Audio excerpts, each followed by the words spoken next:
Ahojte, chcel by som vás tu všetkých privítať na dnešnom Habix Idea Room.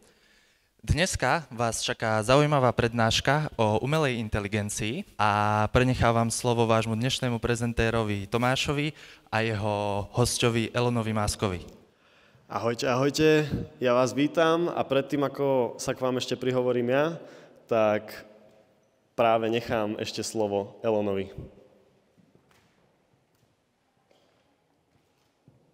Welcome to the first ever HubX Idea Room talk. Tomas, your speaker today, asked me to say a few words to you, but I couldn't make it in person, so I'll at least tell you this via video. When I started with Tesla and SpaceX, nobody believed it was possible, but we brought a revolution. Artificial intelligence, which Tomas is going to talk about today, is a tool that will help you achieve things that you would have thought impossible before.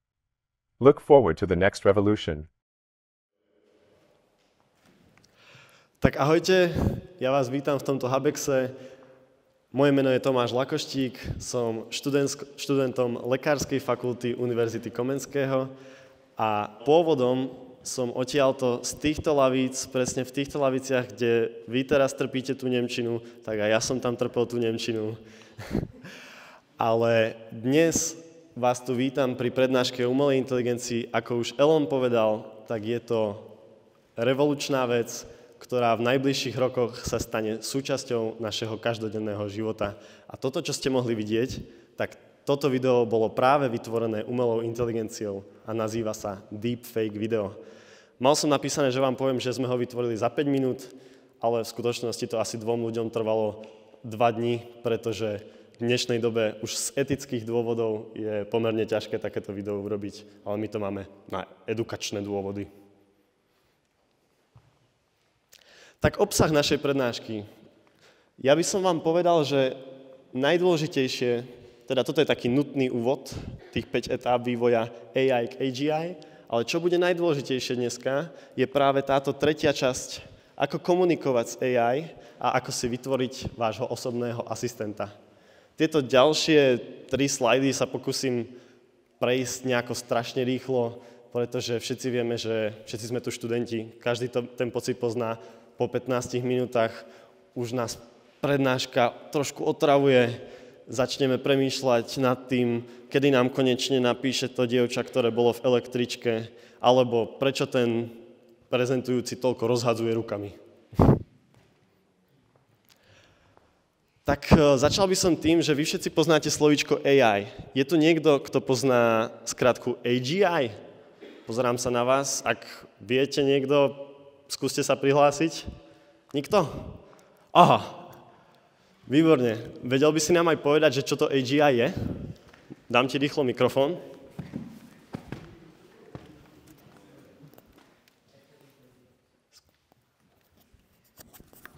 No. Hanbi sa pred mikrofónom. Nevadí. Tak kľudne to povedz mne, ja im to skúsim vysvetliť. Výborne. AGI je Artificial General Intelligence. A Artificial General Intelligence je tá umelá inteligencia, ktorá je umelá inteligencia v budúcnosti. Už dneska poznáte AI, ktoré sú zamerané na konkrétne úlohy. Napríklad ChatGPT ti vie napísať domácu úlohu z angličtiny. To asi všetci viete. Ale v budúcnosti tieto umelé inteligencie budú dokázať pracovať samé, kde tuto máme, my sa nachádzame akurát medzi konverzačnou AI, to sú tie chatboty, a riešiteľov problémov. Riešiteľia problémov to už sú na úrovni PhD študentov, ktorí dokážu písať rôzne výskumy a tak ďalej. Agenti, tí už sú autonómnejší, tým zadáte úlohu, tam ešte nie sme, a oni dlhodobo budú dokázať plniť tieto funkcie. Inovátori už dokážu sami seba programovať a prichádzať s novými vecami. A na konci máme AGI, čo je umelá inteligencia, ktorá je už na úrovni človeka, po prípade presahuje jeho schopnosti a už dokáže fungovať bez toho, aby my sme jej zadávali nejaké príkazy. Ona už sa sama vyvíja a sama dokáže je súčasťou každého nášho bežného denného života. Aplikácie umelej inteligencie už všetci poznáte, či už je to váš robotický vysávač doma, po prípade to Tesla auto, ktoré ide po ulici, alebo v medicíne, kde už dokážu tumory diagnostikovať a krásne opisovať, po prípade vo vzdelávaní alebo aj vytváraní hudby. Teraz, aby som trošku vás uviedol k tým typom umelých inteligencií, tak asi najznámejšia je na generovanie textov. To sú ako umelé inteligencie ako ChatGPT, Copilot alebo Gemini. Teraz, aký je rozdiel medzi Copilotom, Gemini a ChatGPT? Tak ChatGPT, do neho iba píšete, dostávate nejaký output, ktorý je už na písanie textov, sumarizáciu textov, dokáže vám napísať rôzne dokumenty, kde Copilot Pro a Gemini Pro už sú integrované v PowerPointe, v Gmaili, v rôznych officeových týchto aplikáciách a dokážu za vás, alebo v spolupráci s vami skôr, lebo za vás ešte stále nie, vytvárať rôzne wordovské dokumenty, prezentácie a tak ďalej. Teraz asi najdôležitejšia časť tejto prezentácie, a to idem vás skúsiť naučiť, ako správne komunikovať s umelou inteligenciou. Začal by som tým, že vám vysvetlím, čo je to prompt. Prompt je v podstate nejaký vstup alebo pokyn, ktorý dávate umelej inteligencii. A očakávate nejaký výstup. Tento výstup, či už je to text, obrázok, hudba, môže byť všelijaký, ale ten prompt je spôsob, akým komunikujete s umelou inteligenciou. Základné princípy na vytváranie týchto promptov, ako by som mal komunikovať s umelou inteligenciou, tak dôležité je vždycky najskôr začať s jasným cieľom. Musíte umelej inteligencii povedať, musíš jej priamo povedať, dneska chcem vymyslieť prezentáciu na deň otvorených dverí pre gymnázium Ružomberok.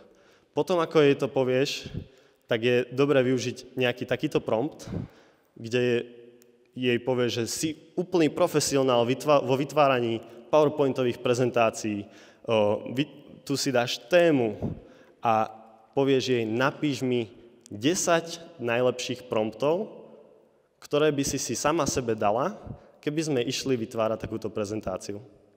To znamená, prečo nevyužiť umelú inteligenciu na to, aby nám sama vygenerovala ďalšie postupné kroky. Nechaj AI pýtať sa, to je alternatívny spôsob, ktorý môžete použiť. Povieš jej, aby ti dávala postupné otázky a ty jej budeš odpovedať na tieto otázky a takto budete rozvíjať tú konkrétnu tému. Tuto nájdete zase prompt, ktorý môžete na to použiť. Zabudol som spomenúť, že tieto všetky prompty budete mať na konci prezentácie v QR kóde, ktorý si môžete naskenovať a ešte vám ho aj pošleme, tento QR kód. A takisto aj všetky tieto umelé inteligencie nájdete v tom PDF dokumente. Potom ďalším výborným spôsobom, ako komunikovať s umelou inteligenciou, je požiadať ju o štruktúru. Požiadať ju o štruktúru buď dokumentu, kde on vám začne úvodom, čo by malo byť v úvode, potom v jadre a tak ďalej, alebo po prípade využívať ju aj na štrukturované plány. Ak sa chcem niečo naučiť, chcem sa naučiť programovať. Vytvor mi štrukturovaný plán 30-dňový, v ktorom ma naučíš programovať. A ona ti na každý deň vymyslí, v čom sa musíš vzdelávať, aby si o 30 dní bol expert v programovaní. Ďalším, toto väčšina ľudí je práve chyba, kde prichádza taký kameň úrazu. Veľa ľudí, s ktorými som sa rozprával, mi povedalo, umelé inteligencie sú na nič. Opýtam sa niečo a vyhodia mi strašne dlhý text, ktorý je neskutočne zložitý a ja to nemôžem nikde použiť. No, základ je rozprávať sa s umelou inteligenciou ako s človekom. Ty, keď ti niečo vygeneruje, jej musíš povedať, čo sa ti na tom nepáči. Je to príliš dlhé, skráť to. Je to príliš zložité, napíš to tak, aby to pochopili stredoškoláci. A takto dokážeš v podstate AI navigovať postupne k niečomu, čo už je použiteľné. Ďalej, vysvetlíš mi to? Na toto veľmi rád používam umelú inteligenciu. Hlavne, keď sa snažím vzdelávať. Vy, keď máte biológiu napríklad, nerozumiete, prečo keď je biela rastlinka a červená rastlinka, zrazu je z toho ružová rastlinka. Tak si nechám vysvetliť, čo je to recipročné kríženie napríklad. A tu nám mať krásny prompt na to, kde vložíte tému a poviete mu, vysvetli mi to ako držiteľovi Nobelovej ceny. No, keď mu toto väčšinou poviem, tak veľa z toho nepochopím. Ale môžeme potom pokračovať. Vysvetli mi to ako stredoškolákovi. To mi už väčšinou trošku pomôže. A pri najhoršom, keď potrebujem nejakú veľmi ťažkú tému pochopiť ako jadrová fyzika, vysvetli mi to ako človeku alebo teda študentovi základnej školy. Používaj zdravý sedliacky rozum. Asi každý z vás vie, že umelá inteligencia sa v dnešnej dobe ešte stále mýli. Približne 20% outputov z umelej inteligencie sú chybné. Buď si ich vymyslela, alebo ich zobrala z chybných zdrojov. Ako proti tomuto bojovať? No najlepšie je tak, že keď si také niečo všimnem, tak sa jej na to opýtam. Opýtam sa jej, si týmto istá? Lebo my sme sa v škole učili, že to je trošku inak. A ona väčšinou sa sama opraví a povie, že aha, máš pravdu, tak toto nie je. Poprípade ešte si to skontrolujte z iných zdrojov. Ďalej, mám to dobre? To je moja obľúbená otázka pre umelú inteligenciu. Vytvoril som túto prednášku, hodil som ju do umelej inteligencie a opýtal som sa, počuj, mám to dobre, alebo by si niečo zlepšila? A ona mi povedala, no tak tu budeš rozprávať asi pol hodinu. Toto prosím ťa vyhoď, alebo to skráť. A takto vám dokáže povedať, že by si mal trošku zmeniť tón, alebo v čom by si mohol sa vylepšiť. A potom moje obľúbené brainstormingový partner. Na toto to využívam skoro každý deň a pomocou toho sme vymýšľali aj tento Hubex a tak ďalej.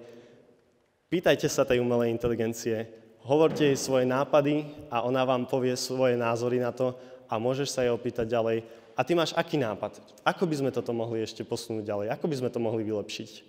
A presne na to je to perfektné, lebo viac hlav, viac rozumu. Teraz sa dostávame k jednej z mojich obľúbených tém a to je osobná asistentka alebo asistent, alebo inak by sa to dalo nazvať aj virtuálny agent.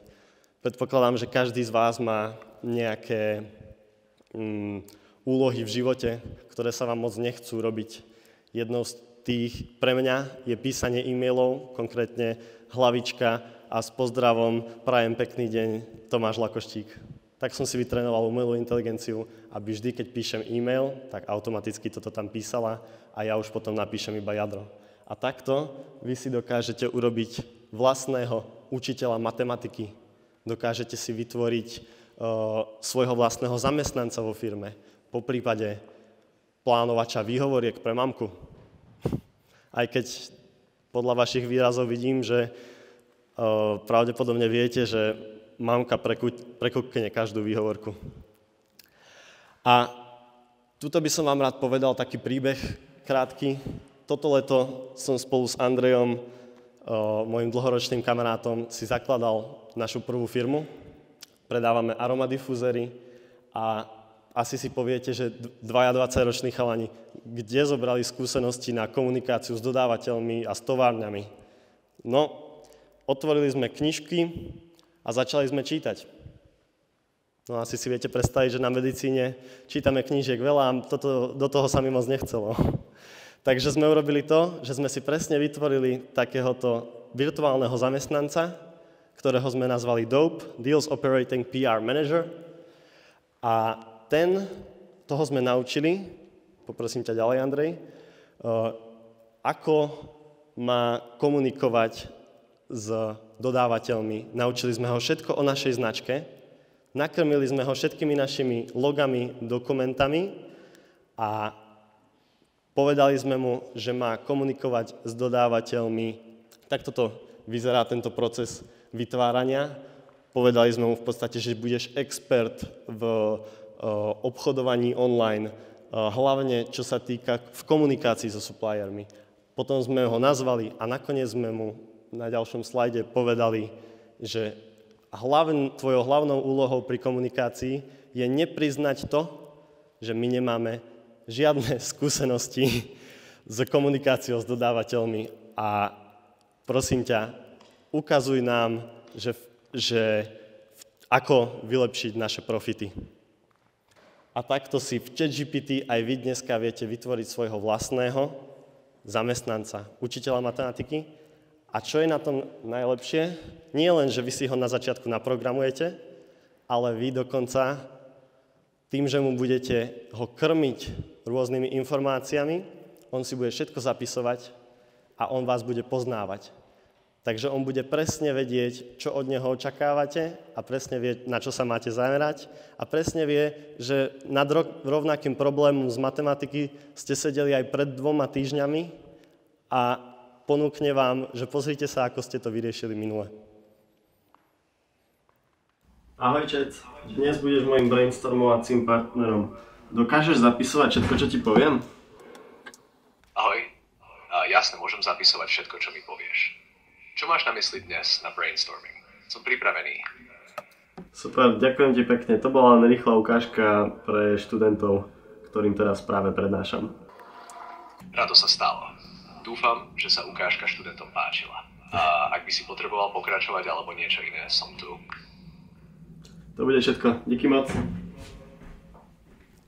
Toto, čo si práve videl, tak to je práve ukážka ChatGPT najnovšieho, ktorý už dneska nemusíš s ním len mu písať a čakať, čo ti odpovie. Ty už sa s ním môžeš dneska ako s človekom rozprávať. A práve moja obľúbená funkcia, na čo ho využívam, je práve to brainstormovanie a ako osobnú asistentku, ktorej diktujem všetky moje nápady a aj na Habex sme si vytvorili práve takého toho Habex coacha, ktorému som v noci o 3:00 ráno diktoval všetky moje nápady na práve túto prednášku a stalo sa aj to, že zrazu mamka mi zaklopala na dvere a tebe už preskočilo, s kým sa to o 3:00 ráno rozprávaš? A ja som tam stál s mobilom a diktoval umelej inteligencii. A na toto je to úplne perfektné.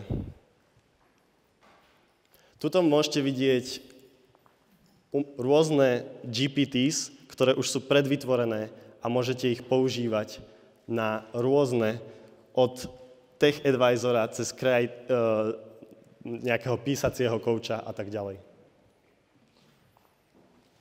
Čo sa týka písania mailov, tak to už som vám spomínal, že to ma moc nebaví, ale s umelou inteligenciou dneska už dokážeme sumarizovať neprečítané e-maily, písať, generovať obsah týchto e-mailov a samozrejme on si pamätá aj tie hlavičky a tak ďalej. Toto je konkrétne v Gmaili už dneska môžete mať, akurát v slovenčine to zatiaľ nefunguje, ale to príde do pár mesiacov.